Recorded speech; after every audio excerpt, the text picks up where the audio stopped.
हे तसं नाहीये. जरांगेंनी मुंबईकडे निघतानाच स्क्रिप्ट फोडली, हा राजकीय अजेंडा असल्याची. हा राजकीय अजेंडा कसा, तर ते म्हणाले की मी हे सरकार उलथवून लावणार आहे. देवेंद्र फडणवीसांचं सरकार उलथवून लावण्यासाठी आम्ही आजपर्यंत म्हणायचो की विरोधी पक्ष त्यामध्ये सामील असेल, पण आता मी जबाबदारीने सांगतो की सरकार उलथवण्यासाठी जसे विरोधी पक्षाचे आमदार खासदार त्यामध्ये सामील आहेत, तसंच अजितदादा पवारांचे आमदार खासदार त्यामध्ये सामील आहेत. हे मी जबाबदारीने सांगतोय.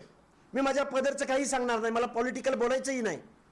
पण जरांगे नावाच्या या चेहऱ्या आडून या महाराष्ट्रामधले आमदार खासदार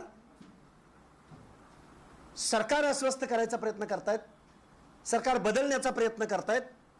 आणि आरक्षण हा विषय नाहीये. माझ्या मराठा बांधवांना, तरुणांना माझी हात जोडून कळकळीची विनंती आहे, जरांग्यांची ही जर मागणी मान्य झाली तर महाराष्ट्रातल्या ओबीसीचं आरक्षण संपलेलं असेल.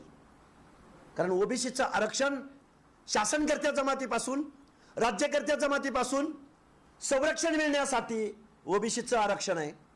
आणि ज्यांच्यापासून संरक्षण पाहिजे तेच सगळे लांडगे जर या ओबीसीच्या कळपामध्ये घुसले तर या मेंढरांचं काय होईल याची कल्पना इथल्या आमदार खासदार शरदचंद्रजी पवार, अजितदादा पवार, देवेंद्रजी फडणवीस, एकनाथरावजी शिंदे, काँग्रेसचे नेते, तो नांदेडचा एक खासदार आहे रवींद्र चव्हाण, त्यानं लेटर हेडवरती पाठिंबा दिलाय जरांगे पाटलांना.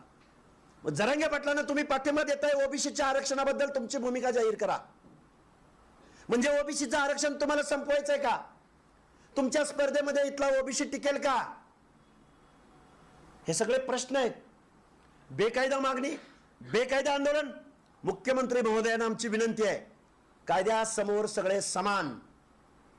लक्ष्मण हाके गेवराईत गेला कुठल्याही प्रतिबंधाचा अध्यादेश नसताना, तर लक्ष्मण हाकेला नोटीस, FIR, आणि जरांगेनं मात्र रेड कार्पेट. खऱ्या अर्थानं गुन्हे दाखल होताना सुद्धा सामाजिक दुजाभाव या महाराष्ट्रात होतोय.